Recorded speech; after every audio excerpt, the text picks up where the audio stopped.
Hey gang, what time is it? It's GoPappyGo time. It's time to learn some tricks in creating beautiful thumbnails.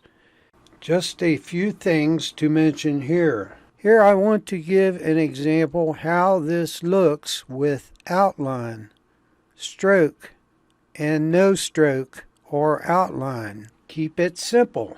Few words, clean, clear is more than clever.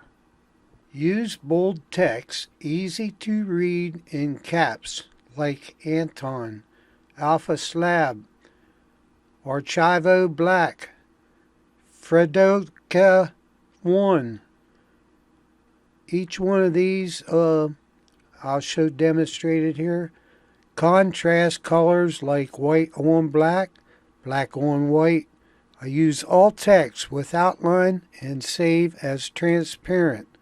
Some call it outline or a stroke. 2 pixels strength or width, up to 8 or 10 pixels width. 2 pixels showing here. You can use bright colors, bright yellow, bright blue.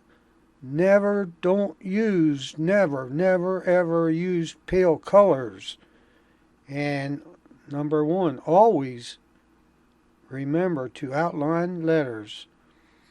Now when you go to name this MP4 PNG, exactly same in small letters with hyphens. Only difference would be the MP4 PNG. I am looking forward to seeing you in the near future on my next video.